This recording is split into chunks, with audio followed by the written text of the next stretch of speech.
중용이란 최적의 것을 찾아 수양하는 과정이다. 지나침은 모자람과 같다.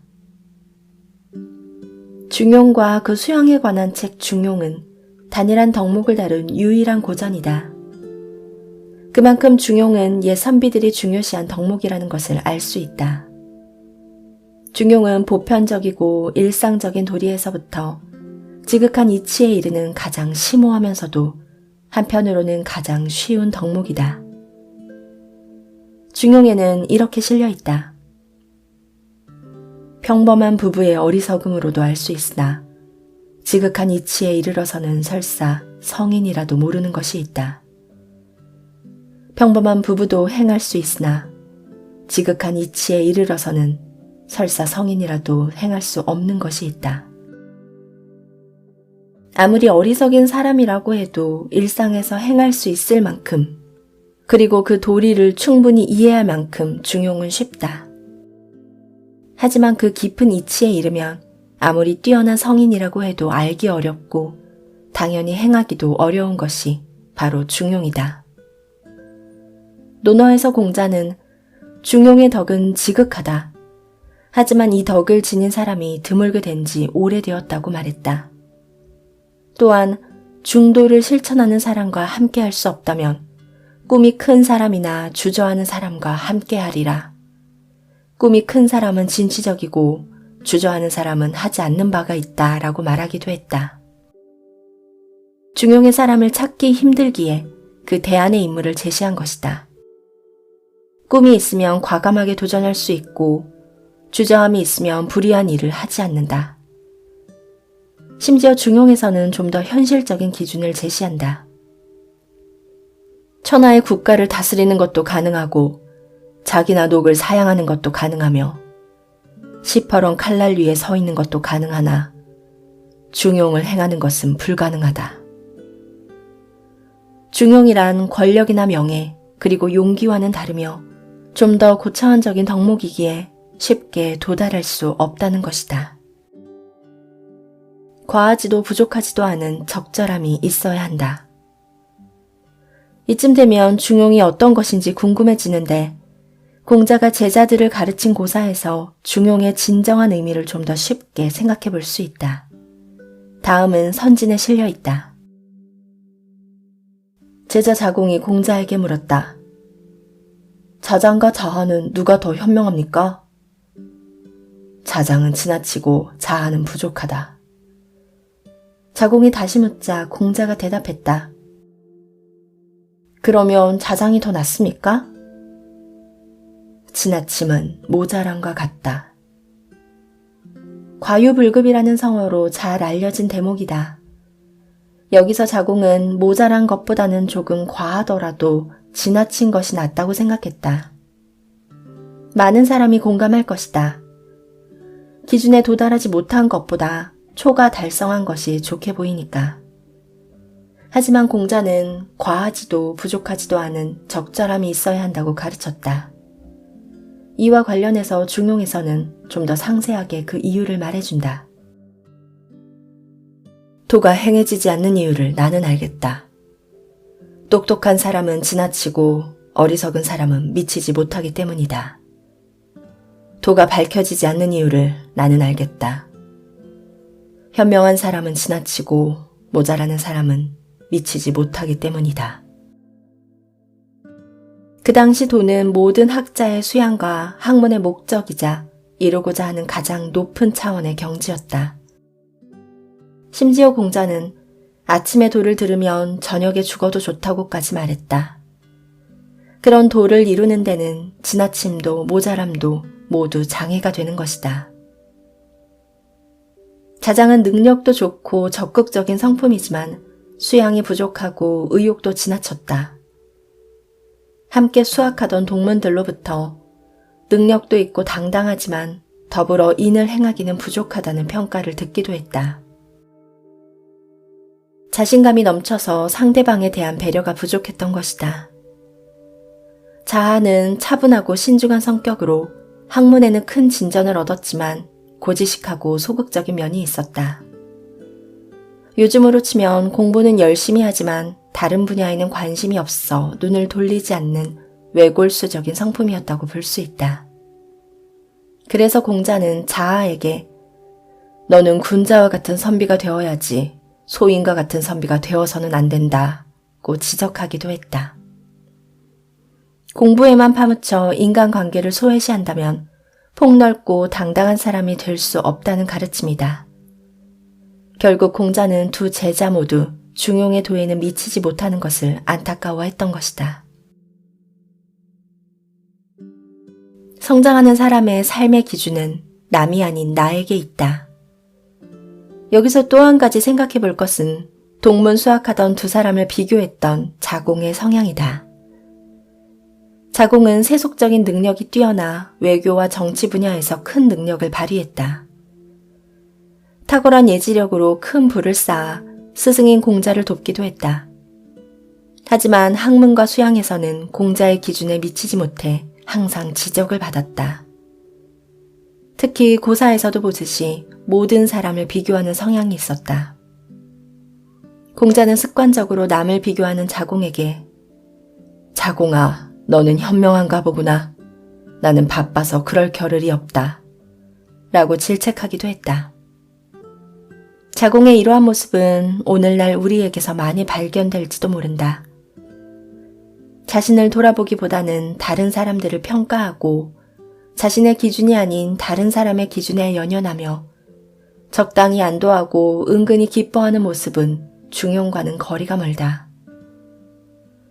자신과 남을 비교하는 습관을 가진 사람은 크게 성장하기 어렵다. 성장의 기준, 이루고자 하는 이상의 높이가 자신이 아닌 남에게 있기 때문이다. 상대방보다 내가 나으면 만족하고 못하면 실망하고 좌절한다면 오롯이 자신의 삶을 살기 어렵다. 특히 이런 유형의 사람은 자신보다 나은 사람이 아닌 못한 사람의 무리에 끼게 된다. 마음이 편하기 때문이다. 하지만 자신보다 못한 사람들과 함께하는 사람은 큰 성장을 이루기 어렵다. 사람은 주위에서 자주 접하는 사람과 닮아가기 때문이다. 모습은 물론 수준도 마찬가지다. 더 높이 도약하지 못하고 흔히 하는 말로 그 나물에 그 밥이 되고 만다. 중용의 도는 수치상으로 단순히 중간을 뜻하는 것은 아니다. 어떤 상황에서든 가장 적절한 것을 찾아 행하는 것이다. 그리고 주위에 눈 돌리지 않고 꾸준히 가고자 하는 길을 가는 것이다. 그 시작은 바로 오늘, 지금 하는 일에 최선을 다하는 것이다. 중용은 높은 도덕적 이상이지만 평상시의 삶에서 실천하는 것을 기반으로 한다. 하루하루의 삶에서 스스로를 돌아보며 날마다 내면의 단단함을 쌓아나가는 것이 바로 중용의 삶, 어른의 삶이다.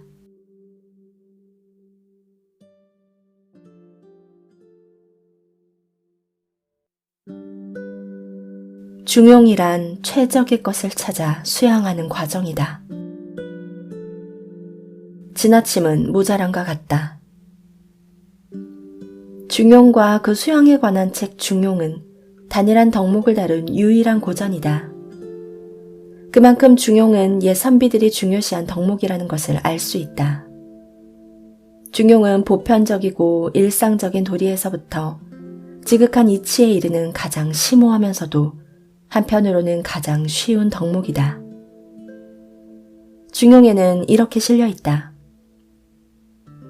평범한 부부의 어리석음으로도 알 수 있으나 지극한 이치에 이르러서는 설사 성인이라도 모르는 것이 있다.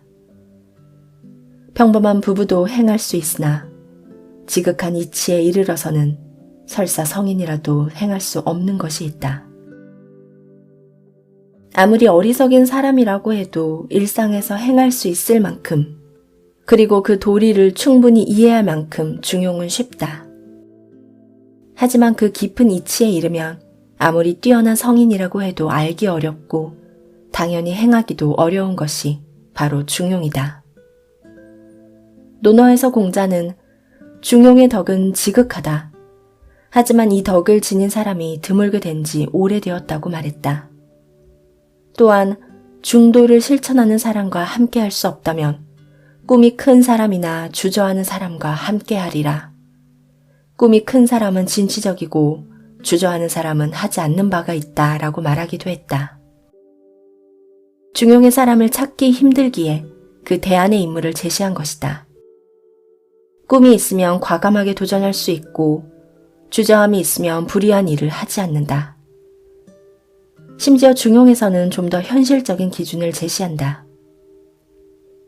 천하의 국가를 다스리는 것도 가능하고 자기나 녹을 사양하는 것도 가능하며 시퍼런 칼날 위에 서 있는 것도 가능하나 중용을 행하는 것은 불가능하다. 중용이란 권력이나 명예 그리고 용기와는 다르며 좀 더 고차원적인 덕목이기에 쉽게 도달할 수 없다는 것이다. 과하지도 부족하지도 않은 적절함이 있어야 한다. 이쯤 되면 중용이 어떤 것인지 궁금해지는데 공자가 제자들을 가르친 고사에서 중용의 진정한 의미를 좀 더 쉽게 생각해 볼 수 있다. 다음은 선진에 실려 있다. 제자 자공이 공자에게 물었다. 자장과 자하는 누가 더 현명합니까? 자장은 지나치고 자하는 부족하다. 자공이 다시 묻자 공자가 대답했다. 그러면 자장이 더 낫습니까? 지나침은 모자람과 같다. 과유불급이라는 성어로 잘 알려진 대목이다.